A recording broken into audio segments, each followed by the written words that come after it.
Ukiman MSI. Kepada Bapak DRS Ukiman MSI kami persilahkan. Baik, bismillahirrahmanirrahim. Assalamualaikum warahmatullahi wabarakatuh. Waalaikumsalam warahmatullahi wabarakatuh. Selamat pagi, salam sejahtera kita semuanya. Yang saya hormati hadir di sini Bapak Kadir selaku perwakilan dari Universitas Islam Negeri Syarif Hidayat Jakarta. Di sini Pak Kadir ini juga menjabat sebagai wakil dekan akademik ya. Hormati sini juga hadir rekan baru ketemu di sini Pak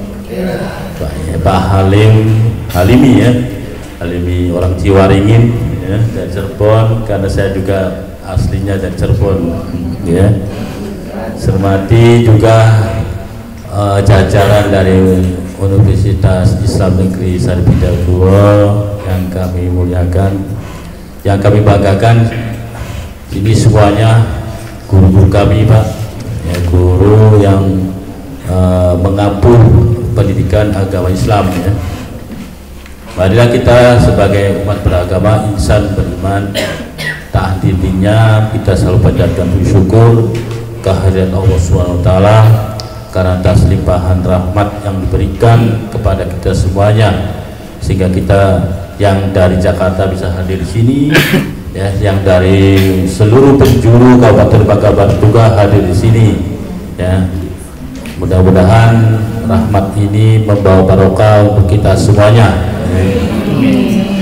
Bapak dan Ibu, pertama saya sampaikan selamat datang pada rekan-rekan sahabat kami ya dari UIN ya, yang kemarin sudah sampai. Ini saya laporan dari kepala bidang kami Pak Hengki Wibawa, ini Pak Kepala Bidang Guru dan Tenaga Pendidikan Kependidikan ya, di dinas kami, dinas Dikpora.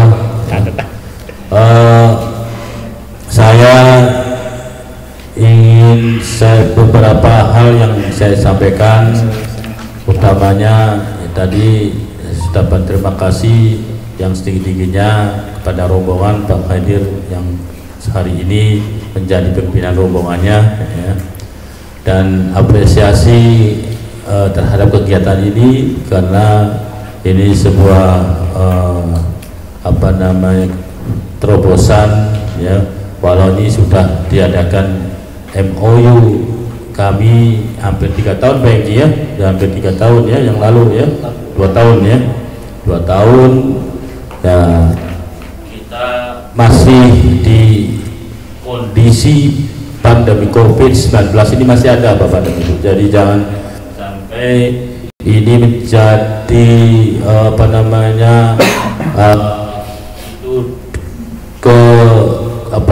kita masih ada tapi ya sudah kita lewati saja, tapi ini menjadi kewaspadaan tetap kita. Karena itu sebenarnya ya termasuk saya ini di dalam ruangan ini ya sebenarnya masih harus pakai prokes ya, namun karena sama-sama merasa nyamannya itu kita tidak memakai masker. Kalau memakai masker memang terus terang, artinya saya sendiri kadang-kadang kata orang Jawa keselepok keselak jadi ya kita sama-sama waspada saja.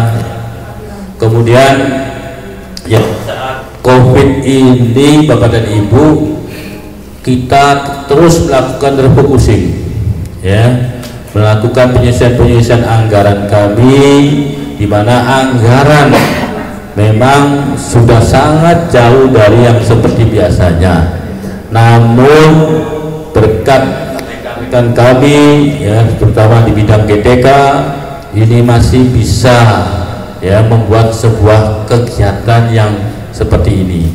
Oleh karena itu kami apresiasi ya kegiatan ini ya, karena apa? Ini merupakan ya kegiatan yang sangat penting ya, sangat esensial bagi kami ya, karena kita tahu sama-sama bahwa di dalam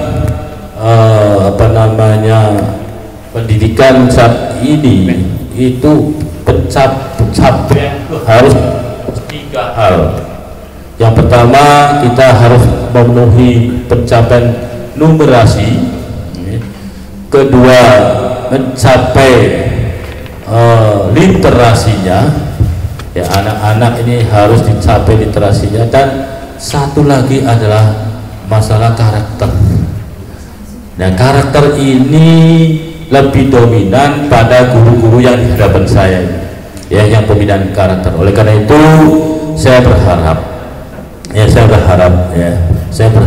bahwa 3 hal ini harus kita capai dalam sebuah satuan pendidikan, sehingga nantinya ini luar akhirnya yang diminta oleh mungkin Pak Menteri Pendidikan kita dan juga Menteri Agama, yaitu kita bisa membentuk pelajar Pancasila. Ini ya yang kita harapkan, ya. Nah, terus kita paham bahwa sekarang ini itu pentingnya pendidikan karakter, ya. Bapak dan Ibu, jangan lengah. Kita walaupun Bapak dan Ibu berada di sekolah negeri, ya, atau sekolah swasta yang sekarang maju, jangan lengah, ya. Kenapa? Sekarang ini orang tua, ini orang tua yang menitipkan anaknya kepada satuan-satuan pendidikan itu rindu terhadap anaknya dibimbing, dibina, dididik karakter yang mulia. Ini yang paling penting.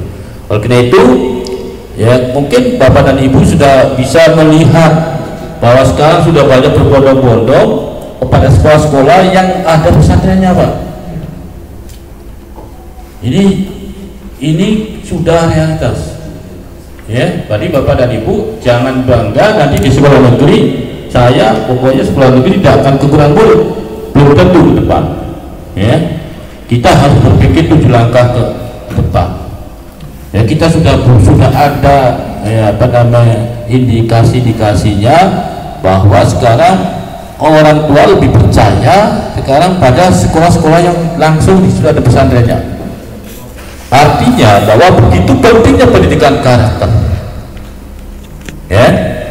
Tapi saya yakin Pak, karena di Bangka Barat sudah saya indikan, ya, bahwa 15 menit sebelum jam 7 itu kami mengadakan pendidikan karakternya, ya, dengan membaca ayat-ayat suci masing-masing, ya, membuatkan pendidikan, mengadakan kegiatan keagamaan, pembinaan karakter, ya. Kalau dengan bahasa 15 sebelum 7, ya, 15 sebelum 7 artinya 15 menit sebelum jam 7 itu sekolah wajib menyelenggarakan kegiatan pembinaan karakter, yaitu dengan melakukan pembacaan ayat suci Al-Quran, yang misalkan agama lainnya, ya, silakan dengan kitabnya masing-masing. Nah, ini satu hal yang perlu kami sampaikan. Dan terakhir Bapak dan Ibu, ya, banggalah kalau bagi Bapak dan Ibu ini memang sekarang sudah tinggal selangkah lagi, ya, sekarang. Nah, ya, selangkah lagi. Tapi selangkah ini menentukan, ya, menentukan bahwa Bapak dan Ibu ini nanti sebagai guru yang bersertifikasi, akan bersertifikat. Nah, artinya bahwa Bapak dan Ibu kalau ini lolos sampai dengan ini, mudah-mudahan lolos sempat berkat itu, ya. Pak Halimi titipan kami kalau semua, ya, dengan ibu-ibu semua, ya, ya, paling tidak harapan saya Bapak dan Ibu itu memiliki kompetensi yang paling tidak ada 4. Pertama adalah kompetensi pedagogik di di mana ibu dan bapak yang menyampaikan pembelajaran ini, strateginya bagaimana dan sebagainya, sehingga bapak dan ibu ya di kelas itu merasa nyaman, senang dan bahagia. Ya, artinya bapak dan ibu sudah memiliki kompetensi pedagogik. Ya, itu. Ya, nyaman, senang, bahagia di kelas. Jangan anak-anak ini ya kalau di kelas tidak nyaman, diajarkan oleh bapak dan ibu, masuk ke kelas anak-anak banyak yang mau ke WC, lebih suka nyium bau WC dibandingkan bapak dan ibu masuk di pelajaran bapak dan ibu. Ini indikasinya tidak menyenangkan pembelajaran. Hati-hati. Saya sudah ke sekolah, suruh mantau pelajaran siapa yang banyak anak ke WC, anak ke UKS, gampang itu ya. Nah, ini artinya di dalam kelas itu tidak senang, tidak bahagia. Sedangkan sekarang ini kurikulum merdeka, cirinya adalah anak senang dan bahagia di kelas, di sekolah. Kalau perlu terus di sekolah, dia tidak mau pulang-pulang. Ini contohnya ya Pak, nih di sekolah penggerak kan? Ya Pak. Enggak lagi Pak sekarang. Oh iya, tapi kan dulunya. Iya, ya bukan tidak lagi. Ini jebolan dari sekolah penggerak.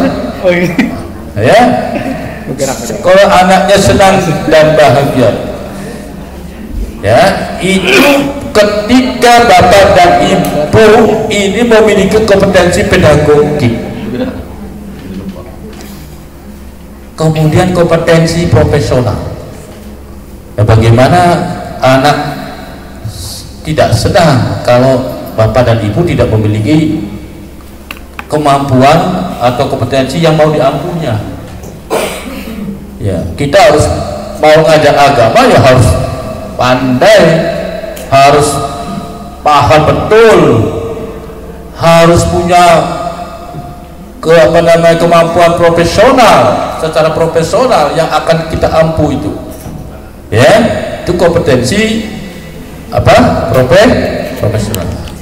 Kemudian yang ketiga adalah kompetensi kepribadian. Apalagi guru agama, guru ini adalah orang yang digugu dan dididik.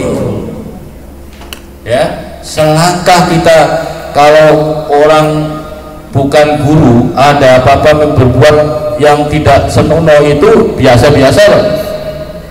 Tapi kalau guru ini luar biasa, langsung cepat masuk ke koran,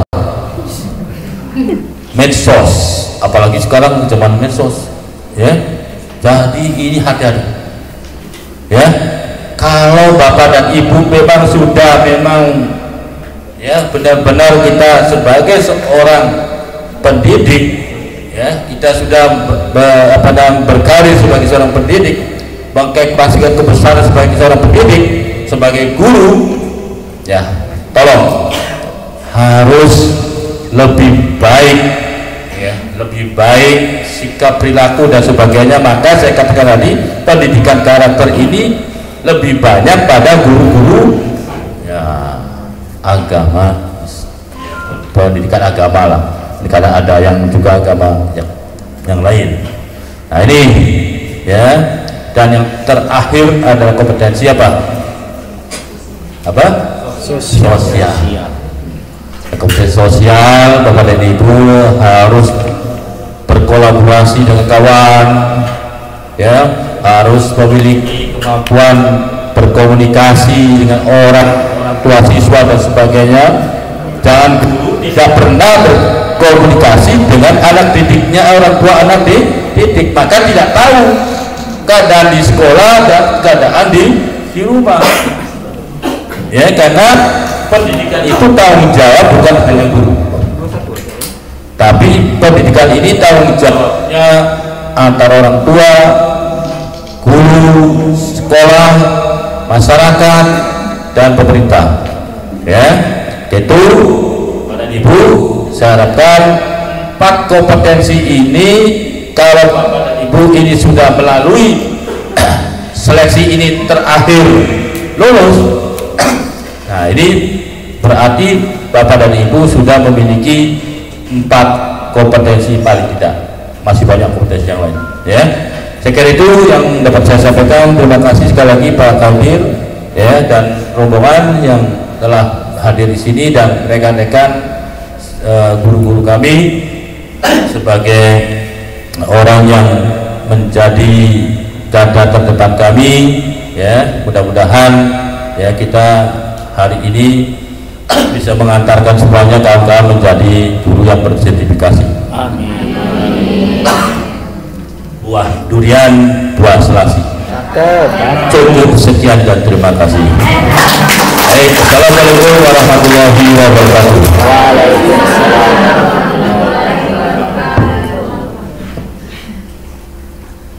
Demikianlah acara sambutan yang sudah kita dengarkan bersama.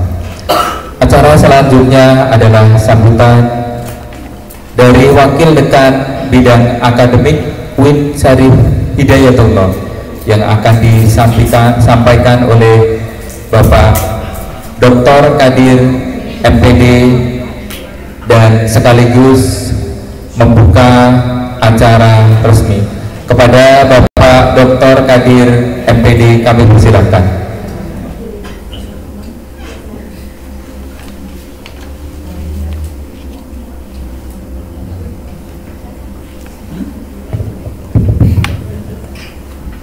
Bismillahirrahmanirrahim. Assalamualaikum warahmatullahi wabarakatuh. Waalaikumsalam warahmatullahi wabarakatuh. Alhamdulillahirabbil alamin wa bihi nasta'inu ala umuri dunya waddin. Wassalatu wassalamu ala asyrafil anbiya'i wal mursalin sayyidina maulana Muhammadin wa ala alihi washabihi ajmain. Amma ba'd.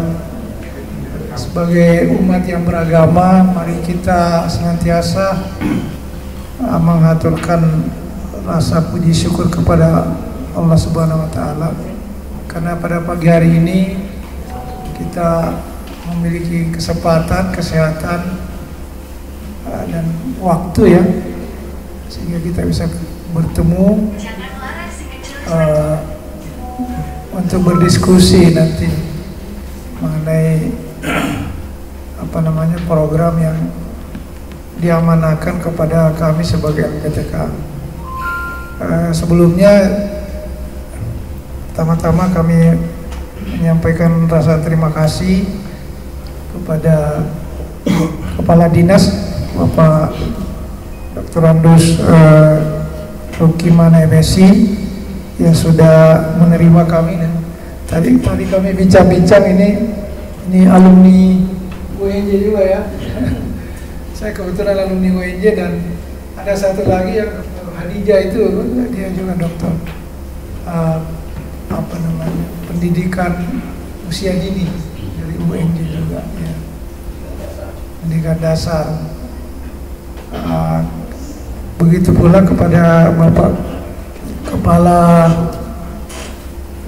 GTK ya, guru dan tenaga pendidikan, para staf yang ada di sini, guru-guru yang hadir, dan rombongan saya dari Pak Wadek 3 ini bidang kerjasama, Pak Kiai Halimi ya. Ada juga kami, mungkin sekalian kita perkenalkan ya Pak ya. Ya, boleh. Ini ada yang hadir dari Universitas, Kepala Bagian Kerjasama, silakan berdiri mungkin Pak Rahmat ini Pak. Kemudian yang kedua koordinator kegiatan ini Pak Mulyadi. Mana Pak Mulyadi ya? Ini nih orangnya Pak Mulyadi Pak.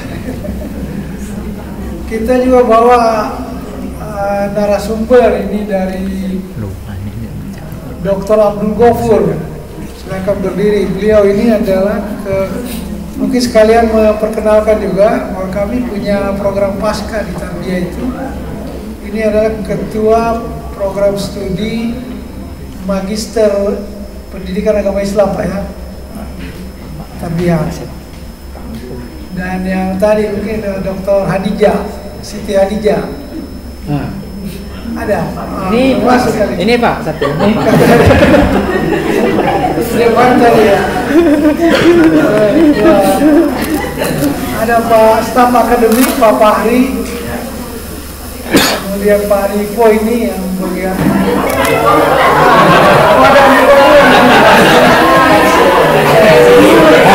Ketemu dosen langsung. Pennya banyak. Ketemu dosen langsung Pak. Ya, terus kami juga ada staf keuangan Ibu Siva. Nah, ini banyak pantunnya Pak. Saya nggak ada. Pantun Betawi dia buat saya. Nah, saya kira itu rombongan kami Pak, dan sekali lagi kami mengucapkan terima kasih ya karena sambutannya walaupun di hari Sabtu ya bisa datang untuk nanti kita mungkin berdiskusi dan sharing lebih banyak. Saya mungkin sebagai pengantar tidak banyak mengulas karena tadi saya mendengar Pak Dinas ini betul-betul ilmu pedagogiknya muncul ya, menunjukkan betul-betul dia alumni UNJ dari jurusan PIP ya, ilmu pendidikan gitu. Membahas mengenai 4 kompetensi, dan saya kira memang hari ini kita hadir untuk membahas itu, dan sesuai dengan undang-undang guru kan 4 kompetensi juga itu yang ditagih sebagai syarat guru yang profesional. Nah memang di dalam aturan Kemendikbud maupun yang ke Kemenak itu di dalam implementasi PLPG memang yang diuji hanya 2 ya. Ada ujian namanya ujian kinerja dan ujian pengetahuan, tapi itu sebenarnya representasinya hanya 2, yaitu pedagogik dan profesional. Nah, tadi sudah diulas panjang lebar bahwa profesional itu kan sebenarnya gimana kita mengajar nanti ilmu agama ke anak kita dengan konsep yang benar gitu ya, kira-kira yang tidak meragukan ajak di situ. Kalau pedagogi kan cara-cara mengajar. Nah, saya kira tadi diungkap oleh Bapak Kadis itu pembelajaran menyenangkan. Saya kira salah satu yang dilatihkan di dalam PPG ini itu kan saya kira ini ya. Nah, dulu ada ini Pak Kadis standar proses. Saya ingat di BSMP itu ada namanya 3M 2I, pembelajaran yang menyenangkan. Nah, M kedua itu pembelajaran yang nggak cukup menyenangkan, tapi perlu memotivasi. Yang terpenting lagi ada namanya pembelajaran yang menantang, harus ada challenging. Nah itu mungkin kenapa sekarang ada istilah hot Pak ya. Yeah. Hot itu ada panas dan menantang. Tapi tidak cukup 3M itu, harus ada lagi yang kedua itu interaktif. Nah itu ada semua di kompetensi pedagogi gitu. Jadi harus ada interaksi yang hidup di kelas, ada dialog yang edukatif, ada sharing ide di kelas itu. Karena kalau tidak ya seperti yang diungkapkan oleh Pak Kadis tadi, siswanya bisa keluar nggak datang-datang lagi gitu ya. Nah itu saya kira itu. Dan yang terakhir itu yang terakhir kalau nggak salah inspiratif.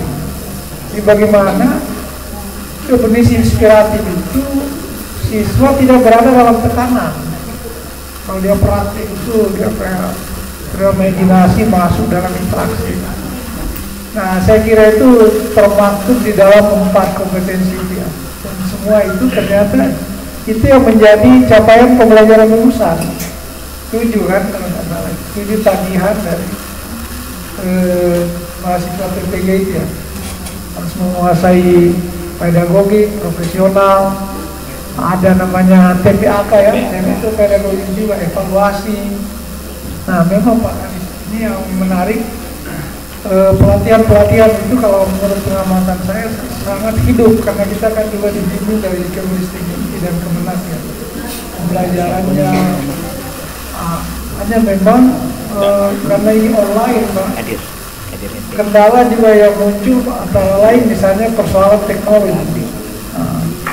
Teknologi ini sangat beragam di Indonesia itu, tergantung kalau penggunaan teknologi itu kan tergantung kepada usia, tergantung kepada apa ya.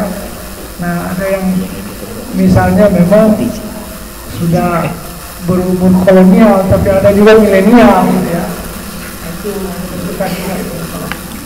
Saya kira intervensi teknologi itu menarik karena itu sebenarnya inovasi ya, dicoba oleh Kemdikbud, Kemenak, sehingga kita sekaligus misalnya belajar teknologi lewat PPG ini. Nah saya kira itu. Kemudian ada UKIN nanti ya, uji kinerja. Tapi uji kinerja itu sebenarnya representasi dari kerja-kerja Bapak selama beberapa hari. Dan alhamdulillah itu memang ada yang gagal juga, tapi sedikit ya.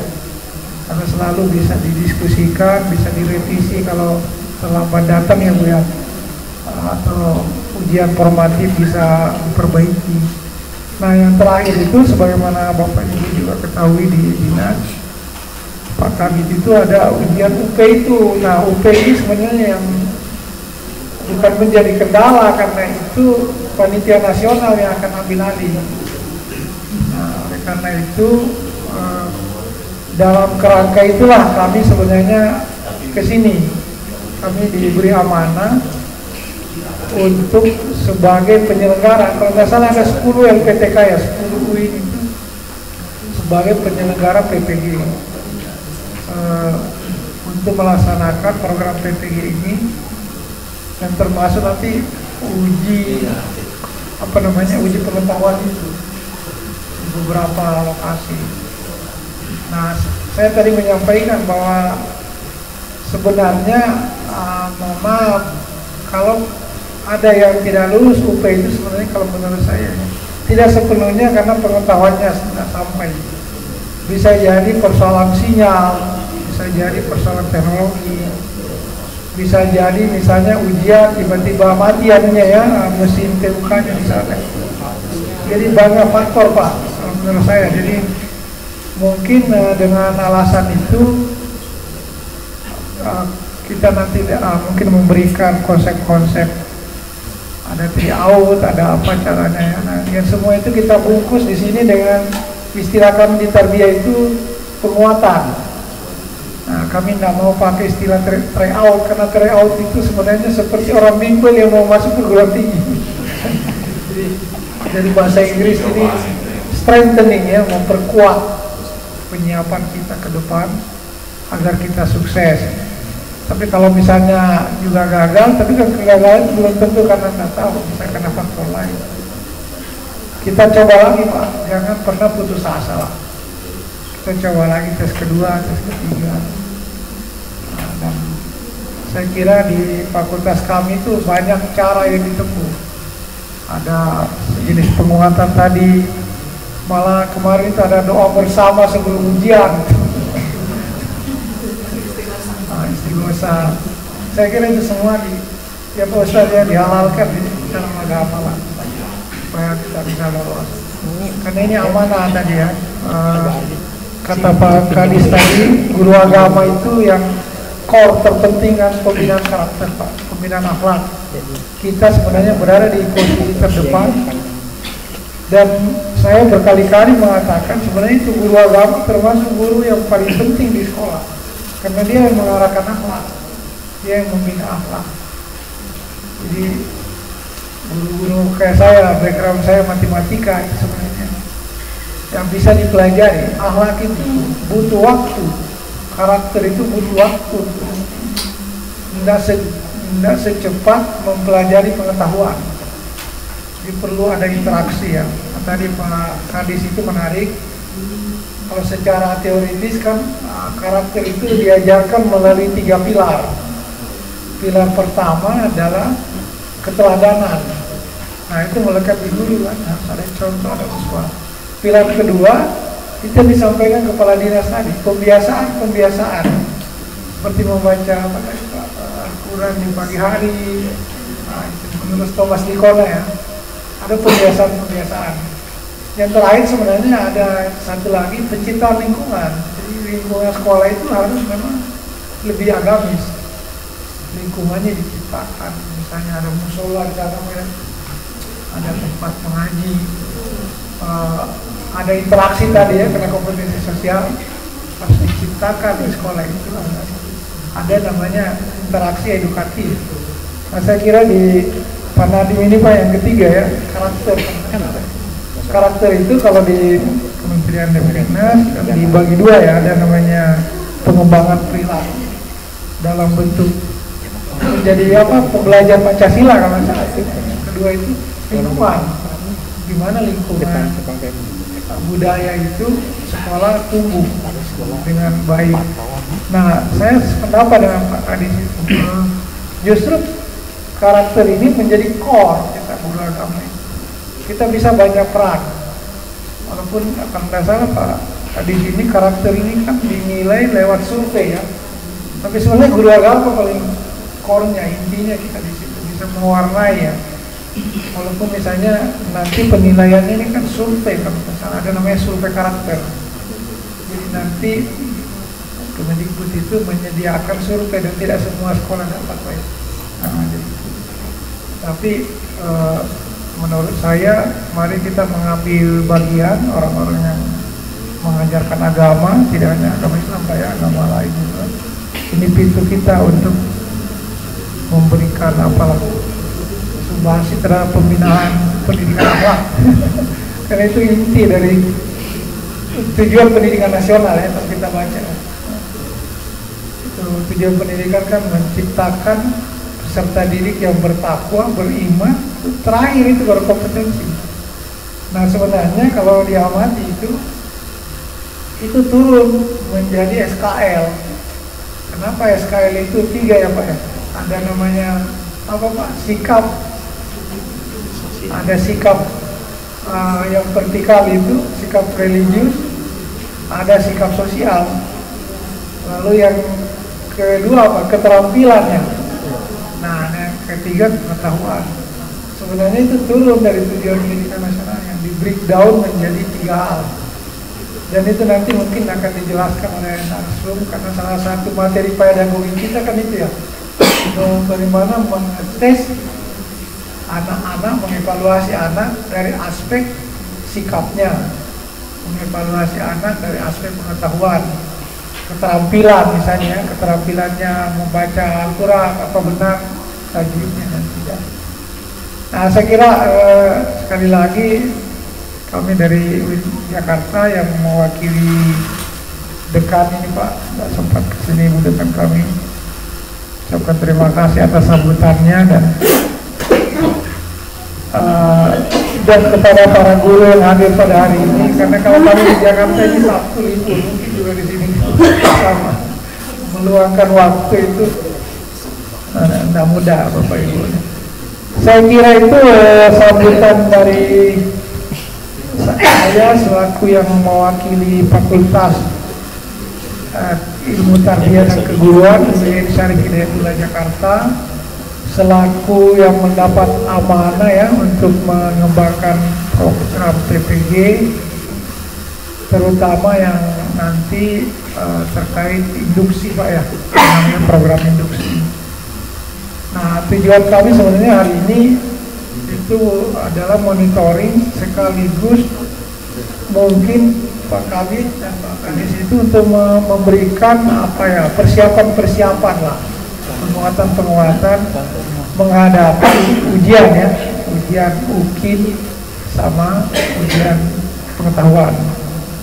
Nah, kata Zainuddin MZ itu atau Agim lebih baik mengatakan siap ya, lebih siap daripada tiba-tiba jatuh gitu. Siap dulu kan ya, orang olahraga bilang. Saya kira itu sebagai pengantar atau sambutan dari kami, dan tadi MC kita membuka Pak ya, kan dia buka. Ya, marilah kita sama-sama membuka acara penguatan ya atau penyiapan kompetensi mahasiswa program studi PPG dalam jabatan atas kerjasama LPTK, Lembaga Pendidikan Tenaga Pendidikan UIN Syarif Hidayatullah Jakarta, bekerja sama dengan Dinas Pendidikan dan olahraga Kabupaten Bangka Barat dengan sama-sama membaca basmalah. Bismillahirrahmanirrahim.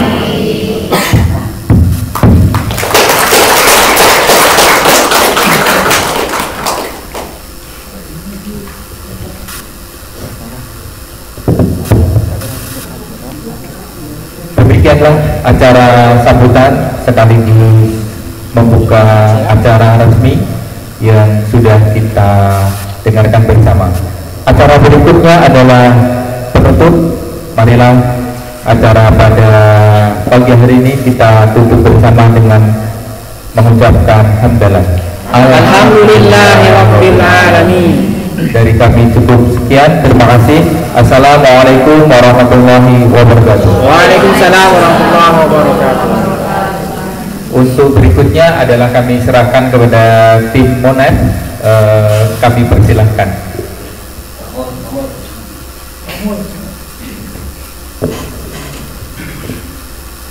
Terima kasih kami ucapkan kepada Bapak MC yang telah memberikan waktu kepada kami dari tim Monef UIN Syarif Hidayatullah Jakarta.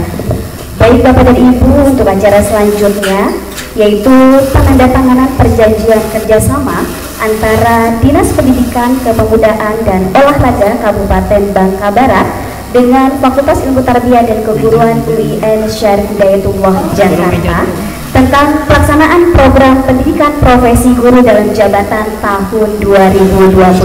Langsung saja kepada tim, kami persilakan untuk membawa berkasnya kepada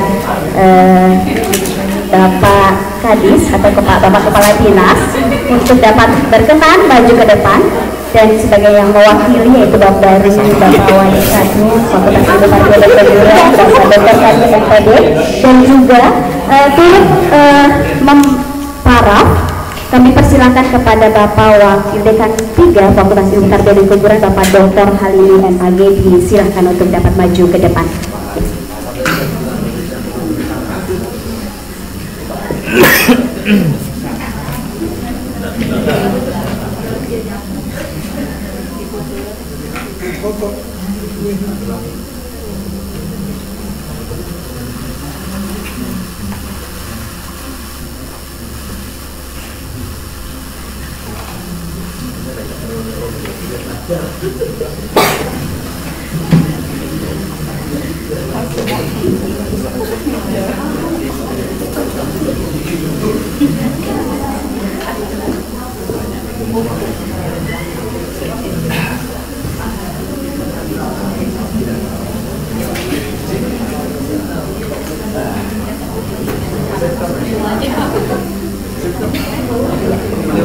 Kami persilakan Pak Wakil Dekan Bidang Akademik untuk dapat maju ke depan. Bapak Ibu Kaprodi nanti dilanjutkan untuk dapat berfoto bersama. Ya, Pak Dr. Abdul Ghafur silakan maju ke depan. Pak Rahmat sebagai tim kerjasama dari Rektorat UIN Syarif Hidayatullah juga untuk dapat maju ke depan dan selanjutnya dapat berfoto bersama. Ya, tepuk tangan yang paling meriah atas kerjasama dari Dinas Pendidikan, Kepemudaan dan Olahraga Kabupaten Bangka Barat dengan Fakultas Ilmu Tarbiyah dan Keguruan UIN Syarif Hidayatullah Jakarta. Baik, turut hadir kami Bu Hajah Meti. Ya. Selanjutnya akan ada pemberian cendera mata dari tim Monef UIN Jakarta kepada Bapak Dr. Andes Ruhiman MSI selaku Kepala Dinas Pendidikan, Kepemudaan dan Olahraga Kabupaten Bangka Barat, yang akan diberikan oleh Bapak Wakil Dekan Bidang 1 Fakultas Ilmu Tarbiyah dan Keguruan UIN Syarif Hidayatullah Jakarta, Bapak Dr. Kadir MPD. Kami mohon untuk dipindahkan terlebih dahulu mejanya, tim panitia, mohon dibantu. Ya. Dokumentasi, kami persilakan Pak Pandri untuk mendokumentasikan pemberian cenderamata. Ya.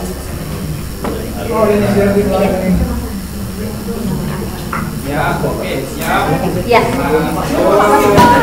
Pak kerjasama silakan masuk. Pak Mulyadi silakan foto. Ya.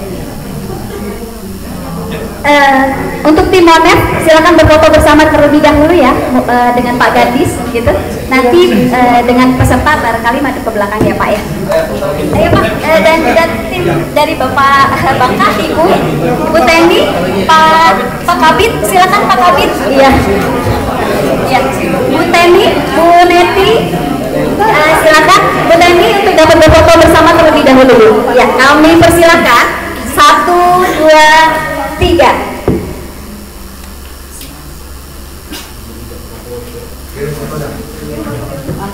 Ya, semangat, gaya yang lain ya. Semangat. 1, 2, 3. Ya. Ya, terima kasih. Persilakan kembali ke tempat. Iya. Sekali lagi kami ucapkan terima kasih kepada Bapak Kepala Dinas Pendidikan Kepemudaan dan Olahraga Kabupaten Bangka Barat atas berkenan untuk dapat hadir membuka acara pada pagi hari ini.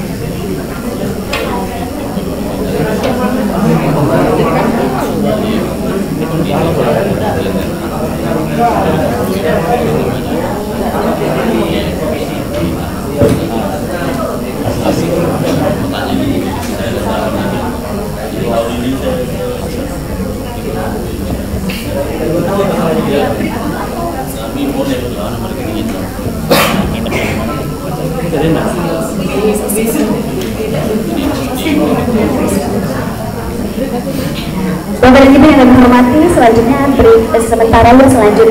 sebelum kita menginjak kepada sesi kedua terkait kebijakan kegiatan kepemudaan jabatan tahun 2022 yang akan nanti ada 3 narasumber yang hadir di tengah-tengah kita. Kami persilakan untuk tim panitia untuk break sebentar. Terima kasih.